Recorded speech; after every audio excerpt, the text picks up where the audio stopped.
What's up everybody, welcome to the video. I hope you're having a fantastic day. Now I am really excited because today I am behind the wheel of the all new 2025 Toyota 4Runner, and this one is the Trailhunter trim level. Pretty much right up there at the top with the TRD Pro, and I am very lucky because Toyota sent me this 4Runner to keep for an entire week so that I can give you guys the most thorough review possible. So first, let's start off with the ride quality, and it is fantastic. So a few things to note with the suspension of the Trailhunter. This has a lift kit made by ARB, and this suspension is known as the Old Man Emu suspension. It's incredibly soft. It's made for more articulate off-roading. The TRD Pro has a different tuning suspension, and that one's made more for kind of like fast-paced desert type off-roading. Basically there's high speed and low speed. This one's designated for the low speed with the really rocky terrain. And I also think it's a great feat for Toyota to achieve such a smooth ride, especially considering that this has all-terrain tires. This is riding on Toyo open country all-terrain tires. All-terrain tires are known for being very stiff, but since this has an 18-inch wheel with a tire that has a 70 series sidewall, that creates a really fat cushion for this thing, and it shows. It's incredibly smooth. The interior is incredibly quiet at these low speeds, except arguably the coolest part of this Trailhunter trim level is that intake snorkel on the right side. And with this having a turbocharged powertrain, you can hear all those really cool turbo whistles pretty much right at ear level.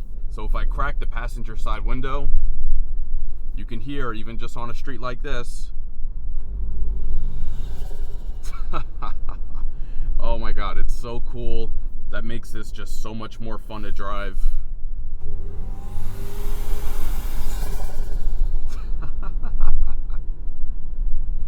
As you can tell, I've had a lot of fun with this over the past week. Now, this is only, like sub 30 mile per hour speeds, and we get to hear cool sounds like that. So, once we get into higher speed testing later on in the video, then you'll really get to hear how cool this thing sounds. So last week I had the Toyota Land Cruiser, which is another really capable off-roader. There are some similarities between this and the Land Cruiser. It's got the disconnecting front stabilizer bar for more articulate off-roading. It also has the locking rear differential, but it does not have the locking center differential. Also similar to the Land Cruiser is the powertrain.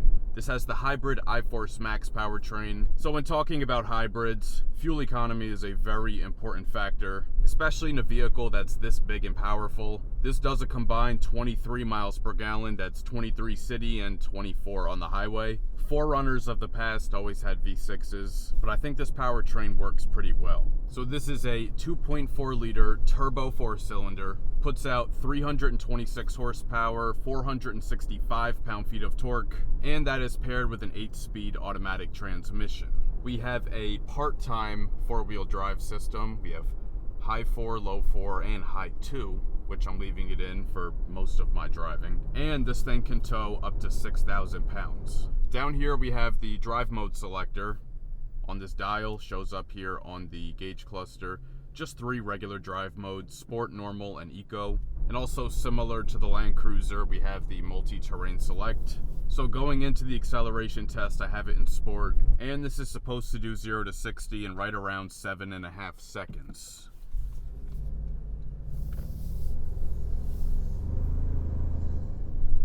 This doesn't have paddle shifters, but it does have a manual mode where you can upshift and downshift. Alright, gonna come to a complete stop here. I got the window cracked so we can hear all the nice noises it makes.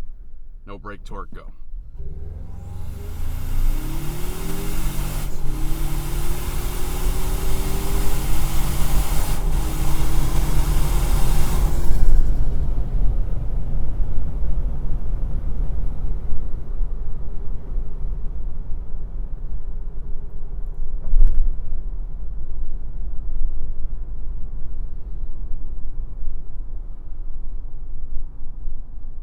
This thing sounds like an absolute beast. So in terms of the 8-speed automatic, it almost lets you rev to redline. Redline appears to be right around like 6,200. It looks like it shifts somewhere around like 5,900, which is pretty good, but you can feel every bit of that 465 pound-feet of torque. When you first put your foot down, there is a little bit of turbo lag, but then you can really feel it kick in, especially with that little bit of electric boost that it gets to. That 0 to 60 was on a bit of an incline, so that is something to keep in mind. I think I noticed maybe in like third gear that it started taking a little bit longer to get up in the revs. I don't think there was any change in the angle of the incline, so not really sure why that was. But aside from that, solid, and the sound only makes it even better. So some people might not know what that intake on the side is for. So basically when you're off-roading, you find yourself in an environment that's full of dust and debris, and engine intakes are usually mounted low on the front of the car. And when you find yourself in one of those environments with a lot of dust and debris, it usually sits pretty low.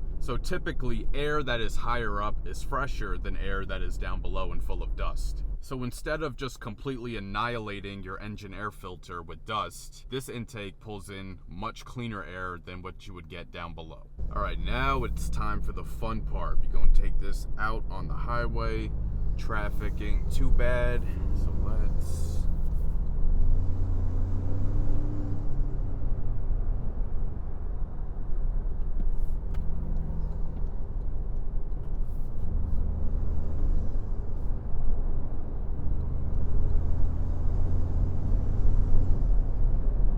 Alright, so out here on the highway, we do get some wind noise coming from the tops of the windows.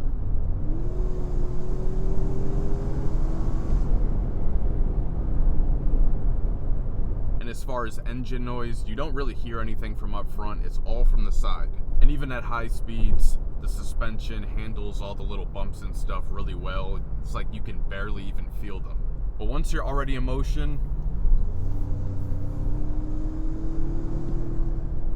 this thing has zero problem getting up to speed.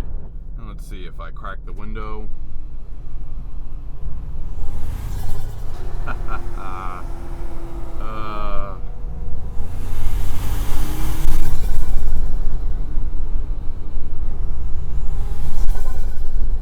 think if I was gonna get a 4Runner, it would have to be this Trailhunter just for that sound.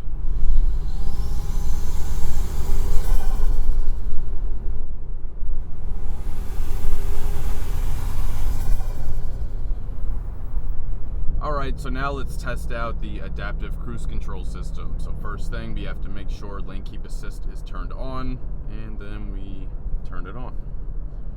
Alright, I have it set at 52 miles an hour. Let's up that to 55.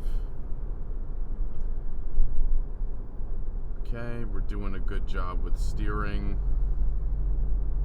It's doing a good job with maintaining distance with the car in front. It is a little annoying with the message to put your hands on the wheel. It's coming up more frequently than I'd like.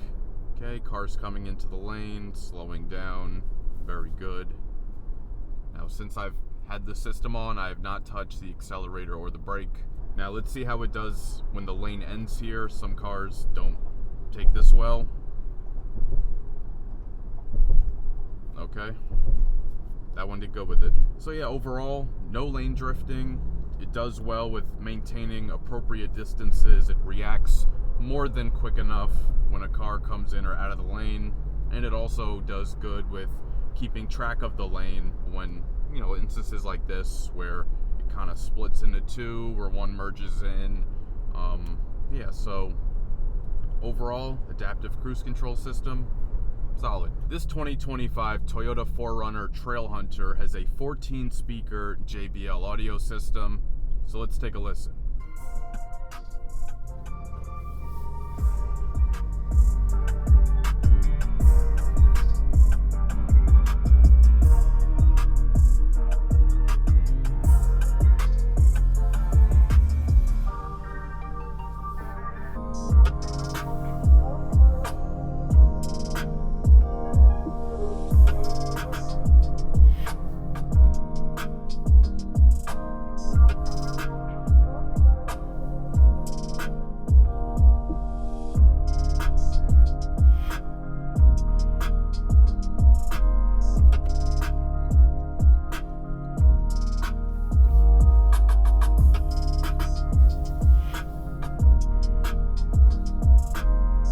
JBL sounds great, good power, good clarity, balance for the most part, so that's all good. But I did not want to forget to show one of those things that makes a 4Runner a 4Runner is the built-in JBL Bluetooth speaker that when you're out on a trail or going camping or whatever, you just pop this out, and then when you're outside the car, boom, you can take it wherever, and you can see it stays charged when it's mounted in its spot. So yeah, the built-in JBL. This is my first time seeing one in real life. I thought these only existed in fairy tales. It still has that Toyota branding on it. It stays charged in the car, and then you have a USB-C port to charge it externally. So now we are out here at the back roads to test out the steering and the handling of the all-new Toyota 4Runner. Now, 4Runners of the past did not have a great reputation in terms of steering and handling, but this one, they've definitely done some work on it. In terms of the weight of the steering, Toyotas, to me, tend to be on the lighter side. This one's kind of right in the middle. I wouldn't call it tight. I wouldn't call it loose either. Feedback is a little bit numb, but feels nice and precise to me. Fairly quick to respond to.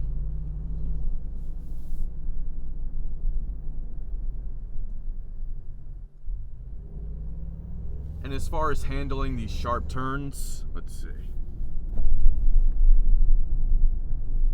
It does it so much better than the Land Cruiser. The Land Cruiser is just way too top heavy. This has a lower center of gravity, and it's fairly nimble. Throwing this into a corner is not as anxiety-inducing as the Land Cruiser. That one I wouldn't even try. These all-terrain tires, they have pretty good grip, and even in two-wheel drive mode, which I have it in, still feels surprisingly nimble.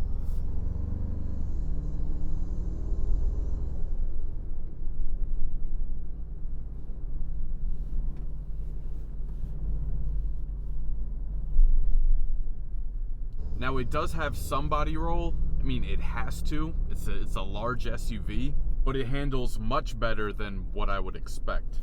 MSRP of this 2025 Toyota 4Runner Trailhunter with its included options is $69,578. Big thank you to Toyota for sending me the new 4Runner to keep for an entire week. I was so excited to get this one in, and I've thoroughly enjoyed my time with it. Let me know your thoughts on the new 4Runner Trailhunter down in the comments. If you enjoyed this video, please share with a friend and subscribe. It'll really help the channel grow. Hit the notification bell so you don't miss any new videos. And be sure to follow @OpticalAutomotive on TikTok and Instagram, and check out the page on Facebook. Thank you so much for watching, and I'll catch you guys later.